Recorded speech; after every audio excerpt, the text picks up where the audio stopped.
I'm experienced. I know what I'm talking about. I have credibility. And so I feel like for me, I've always had to like punctuate why I deserve to be in a room. And I would love to be in a place where I don't have to justify my place. Hi everyone, welcome to Identity Unveiled. We are a lifestyle platform that discusses career, beauty, and health. Our platform supports the advancement of Asian American women to the executive ranks. Bernice Chao is co-founder of Asians in Advertising. She graduated honors in graphic design from the Art Center College of Design.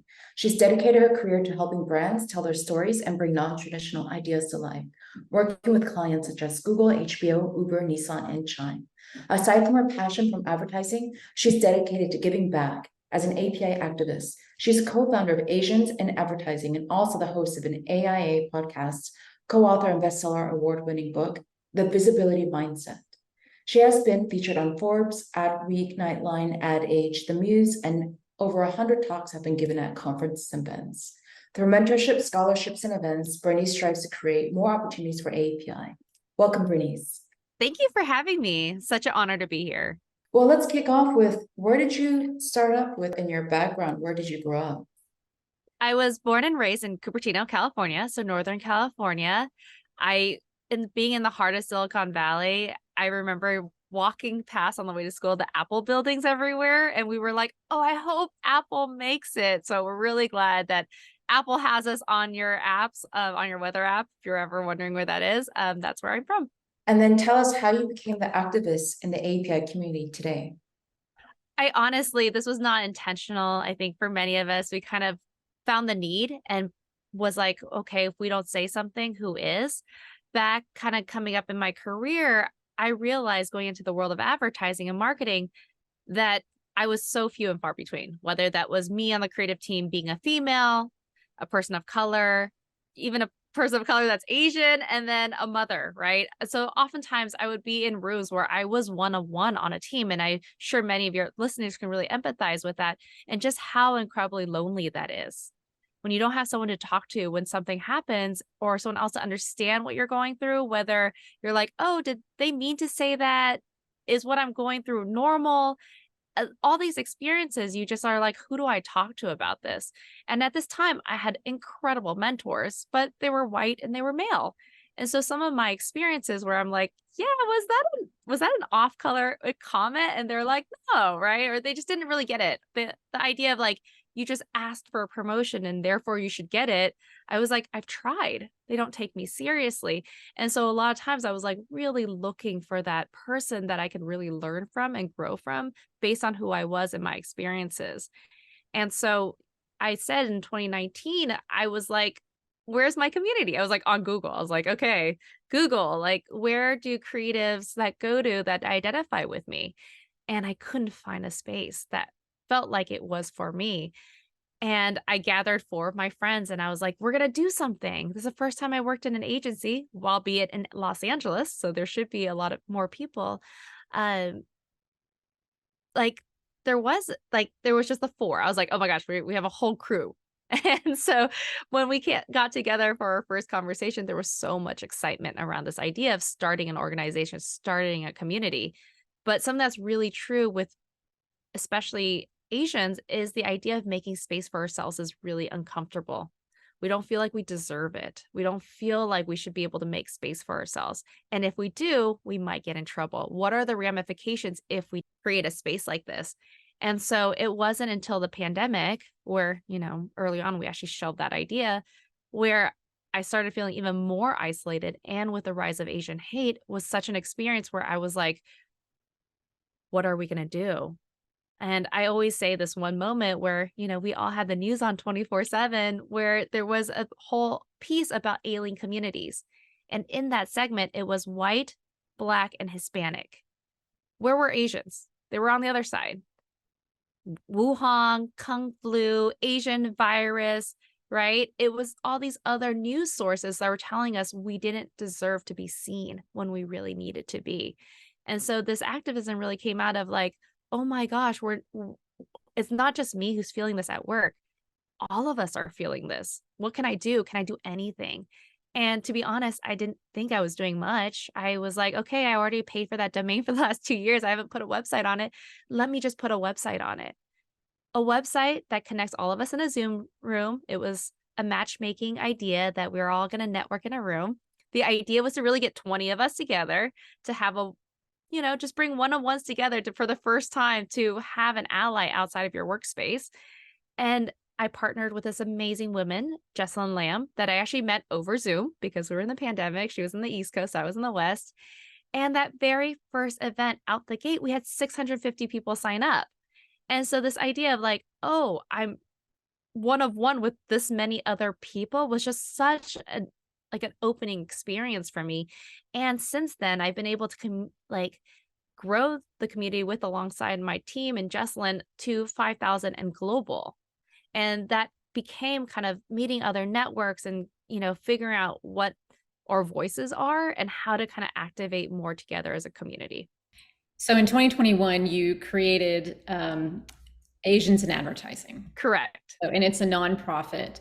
And Correct. this, when you talk about community, this is the community that you started? Yes, this is the community I co-founded with Jessalyn. And it is a community for people, anybody. Yes, the name says advertising. So you assume advertising, branding, marketing, comms, media. However, we get plenty of people who join us from finance, real estate, nursing, even education that come to our events. We really focus on creating career and leadership skills so that we can advance Asians to all levels of careers. Because what we've seen is that Asians kind of get stuck in the middle. Harvard Business Review says that Asians are least likely to be promoted to managers. And that is something we've kind of seen over and over as true. So we really want to help close that gap so that we can not only open doors for more people that are from different communities, but then also how can we show up in the work that we create? We realize in this world of advertising, we're on big media stages, right? Like the power of a commercial is actually quite large, whether that's in the storytelling, in the casting, the directors behind it. And so how can we help in this world of narrative change so that we can help maybe even fight some of these racism, these hatred things so we can normalize who we are in the society. So it's a pretty big mission. Yeah, that goes right into the next question is, what are the biases as an AAPI woman in your career that you had to overcome? I mean, I still figuring it out and still battling, to be honest. I think a lot of times I'll go into rooms and my age, right? I am 20 years into my career. However, I am 5'2". I'm not a large presence. And in my career path that is largely male dominated, I would be in rooms with males who went gray at 28. And I'm in this room going, I'm experienced. I know what I'm talking about. Yes, I'm a smaller person and a smaller stature, but I have credibility. And so I feel like for me, I've always had to punctuate why I deserve to be in a room. And I would love to be in a place where I don't have to justify my place. So when you talk about your place right now, tell us kind of how did you find your place? Sure. I was really trying to find where the story really starts. And I started from when I was 5 years old. I drew my mom a drawing. And you're like, wait, what? But it was a drawing, it was a pencil drawing. It wasn't a very good one. But my Asian tiger mom from the Silicon Valley put it up in her bedroom. And for parents, we could probably identify here. It's really hard to satisfy Asian parents. You're never quite 100%. I remember I always tell the story. It's you bring home 97, where's the 3? And then you bring home 100. They're like, okay, what are you going to do next time? But that terrible drawing made it to the wall. And something about my mom that I keep thanking her for, she actually did believe in it. Yes, I was in Kumon. I had to do piano lessons, but with drawing and the arts, I don't think she really understood, but she knew it was a passion of mine.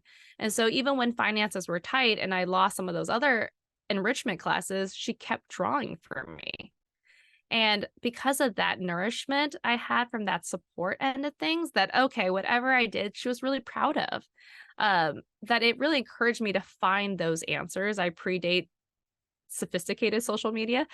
So it wasn't like you could just find the answers of an art school of this community, But I was able to be like, okay, this is what I'm passionate about and get connected to the right people in a high school setting so that I can learn more about what a creative path looks like because it's not a normal Asian career. And the fact that I was able to find key people, I actually met this woman that my sister introduced me to, that was a woman boss. She was a mom of three. She was the breadwinner of her family, and she was a creative. And so for me, I was like, oh, that there is something I could do with this drawing. There is a career. And then after that, it was just that continuing networking and knowing what I was interested in that I was able to meet the right people to kind of connect those dots into where my career could go. And that had to be a challenge because you were picking a career that you didn't see a lot of people that looked like you. Oh, yes, absolutely. And of course, I'm like my mom, I went to Art Center College of Design and it's an art school. So definitely not in my parents' wheelhouse of even speaking about that. This is really silly. This is how my mom justifies it to her friends. She goes, "Oh, Newsweek says it's the Harvard of art schools." I'm like, I don't even know how you make that comparison. Or she'll be like, "Oh, this other kid who went to this Ivy League couldn't get into the school." But it's like that translation for my mom was the way for her to process that, so that she can then, all Asian parents like to compare, but to at least have some conversation about what I do or where I went for college. Well, Diane, it kind of reminds me of your story, right? Because you went into a career into the venture capital space, and there weren't many women even now that look like you in that space. Well, yeah, even further, I mean, Bernice, I was in the arts, right? So I was a fashion designer, but it's not something, I think my parents are very different. I mean, I'm Korean, but my parents are very non-Asian, I feel like. So while we definitely had to go do piano and all that, my mom actually was like, you should try taking an art class or a basketball class or and so it was interesting, and so I was able to really try like a lot of different things. And um I think it's wonderful, Bernice, that your mom really caught on that you like something at a young age and she wasn't forcing a square peg in a circle. And I think that's why you are so accomplished and just a trailblazer today, because you just went straight through the reins on this is what I'm passionate about at an early age, and your mom caught that. So that's incredible. No, thank you for that. And yes, shout out mom. Yesterday was her birthday. But as a mom, that is something that I also try to make sure I do a good job at. I have a 4-year-old son and a 2-year-old daughter. And, I'm always trying to figure out, I'm like, what do you like? What do you do not like? And making sure that you are that encouraging person, I think is so incredibly important to recognize skills and talents at a young age. I want to turn to this book that you wrote, which is right there behind you, The Visibility Mindset, How Asian Leaders Create Opportunities and Push Past Boundaries. What did you highlight in that book that maybe other leadership books, and I'm taking this back to my roots in executive leadership and coaching, and there's a lot of leadership books out there. And I'm curious, what was missing for you? Like when you read these leadership books out there, what's different about what's in your book that really doesn't address the AAPI demographic? Yes, that's a great question. Well, first, Jessalyn and I did not set out to write a book. We always say the book found us. Uh, when we started the organization was, I said, in March, and then in October, so just a couple months later, the acquisitions editor actually reached out to us. And I was sent an email. If you're interested in talking, I'm at Wiley and we would love for you to write a book. I forwarded to Jessalyn. Jessalyn was like, this is a scam. She's like, this can't be real. Why would we receive this? And we were so surprised when we took the call that she said, there isn't a book out there that really talks to us. And of course, I was like, how is that possible? There's so many of us in this country. And when I Googled, I actually was really surprised. There wasn't a book that really focused on this community itself and how to really advance. So first, I would say, yeah, I mean, I don't think I didn't know what I didn't know. And so it was really interesting to kind of write to what I wish I had. So for us, we really try to make sure this book is for everyone. So whether you're trying to grow in your workplace, be seen, but to also really pay the importance of why it's important for this community. So whether that's for our allies or for our community ourselves, a lot of times when we have conversations, some Asians are like, we're fine, right? Just like our allies are like, you're fine. But what we really try to do in every chapter of the book is say why it's not. Like, what are the stats? It's not just us saying that there is a problem. We're really showing you that there is a problem. And then how can we have active ways to reframe that so that we can come up in our career? Because I think the worst thing is someone goes, yeah, go network. And you're just like, how? Like, right? Or I tried your way. It doesn't really work for me. Why isn't it working? And so we talk about things like even cultural nuances. Like for me growing up, there's so many ways in my language, Mandarin, to say rude, right? To say not polite, to say, like, why are you asking for things? So when we talk about go ask for something, go network, go ask for that job, go ask for that raise, we want to say, like, hey, we see you, we understand, because I was, that's kind of I would say, the most like Asian way is to say these things are not okay. But we're saying, hey, we see you, and this is how we would suggest you can change that for yourself. And so we really want to give practical advice that we've seen work for leaders that when we talk to them, but also how do you have that framework all the time? From both of us being in kind of an advertising marketing space, I always say I've done so much getting Fortune 500 companies to Super Bowl, to, first of TikTok, to be seen on all these different platforms. How can we create those awareness for ourselves so that we do get those positions? And so it is, how do you turn that visibility mindset on for yourself and so that you can actually be seen in the workplace? I love how you empower and teach API really steps on how to get to power seats. So I want to ask you directly, how can AAPI reach more executive and board seats? Honestly, it's getting really clear on that you are right asking for things that we just talked about, being really clear on your value proposition. What are you good at? What are you bringing? And then finding those connections that can help close the gaps to get you to those spaces. I think that's the two hardest working parts. But even before then, how do you get to a position that you would even be considered? So, how can you make sure that you are laddering up as you're going along and the right people are pulling you forward? So, that's a combination of mentorships, sponsorships, of just making sure that there is that pull for you. And then for all of us who are there, how are we reaching back and pulling forward? I think I see a lot of times where executive leaders are not really helping the next wave, right? They're not really opening the doors. And so I always say, like, hey, if you got to that spot, like, if you let in the next person, if you teach the next person, we can really make a real big difference in this community so that our children, right? Not even just our friend, our children won't have to even have these conversations. I'm curious, our podcast focuses on the AAPI woman. Were there specific findings or advice that you would have that's different for men versus women? Are there challenges that you see that the women trying to make it to the top into the executive ranks are faced more with than maybe AAPI men are?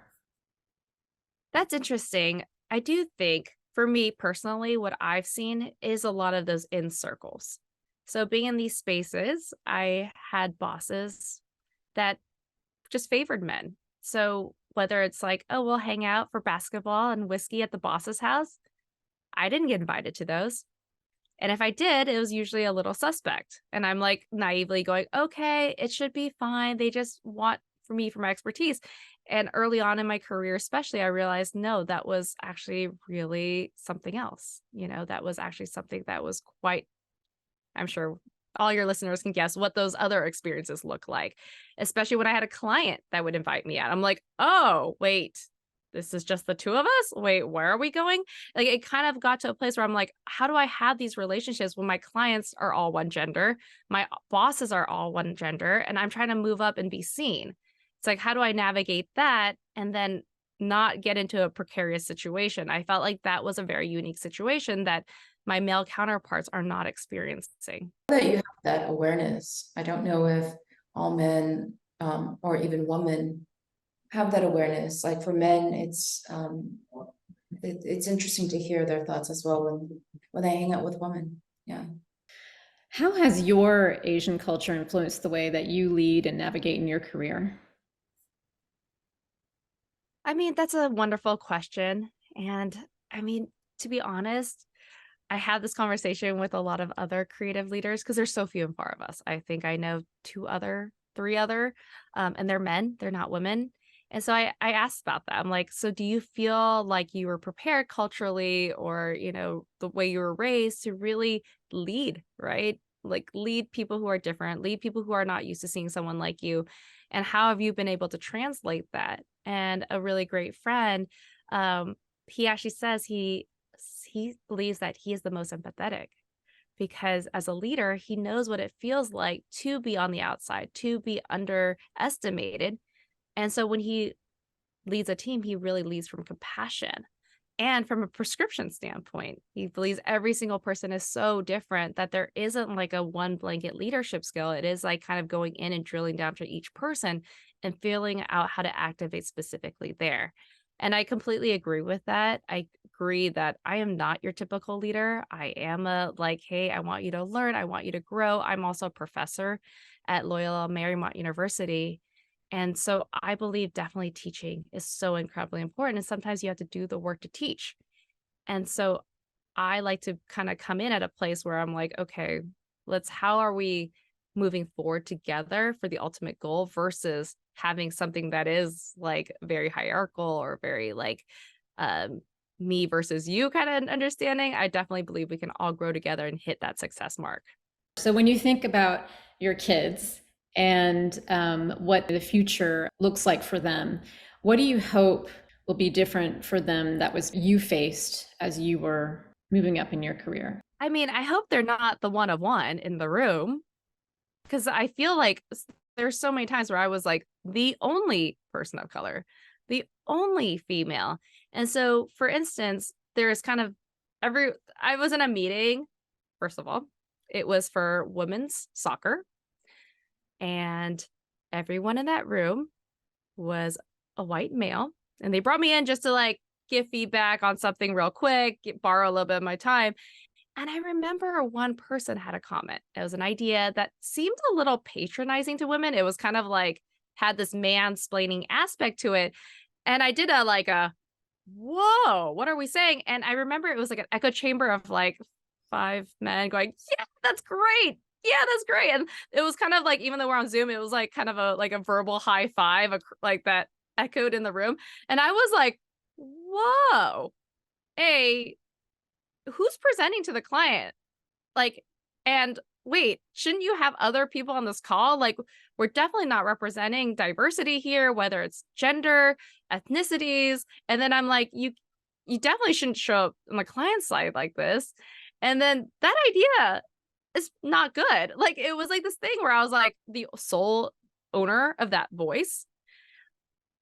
I mean, if I was earlier in my career and I was invited to that room, I probably wouldn't have said anything. But now that I'm at a place where I'm like, oh no, if I don't say anything, no one's going to say anything. But I felt a little uncomfortable having to speak up because I knew no one else could chime in and echo me. And so I hope that my children, when they go into rooms, they won't feel like their perspective on something they're alone on. Because right now, when everyone is the same, we feel like an outsider. We feel like we are rocking the boat, right? We feel like we are the disturbance in the room. And I'm sure they probably were like, where is she coming from? Because no one else noticed that. So that's my biggest hope. I hope that the voices in the room are diverse enough that some things like this, these watch outs can happen. And at least someone can chime in going, yes, I completely agree. Right. I felt like they were like, oh, interesting. Let's take this to another room and let's discuss what we just heard from her. And then let's make a decision on this. And it wasn't let's just address this right now. You're totally right. But I feel like we're in these really closed off rooms where we can't have open discussions about things like this. So what's next? You've written this book. You're obviously a huge advocate and activist for the AAPI community. What's next? Long-term, Asians in advertising, we're growing. We're getting more in person. Next year, we will have our first in-person large-scale event. So really excited to bring this community together. This will be May 3rd, 2024 in Los Angeles, if anyone's interested. But I'm just here for the long run. I'm always here to create more opportunities for the community. So whether that's growing the mentorship, the scholarship programs, but also bridging bridges with other communities and how we can work together so we can collaborate smarter. That's also a big push for mine coming up in the future. Well, love the work that you do. I feel like it's very similar in that we want to get the word out. We want to create more diverse representation, and especially for AAPI voices. And thank you so much for your time today, Bernice. Thank you for having me. This is such a pleasure.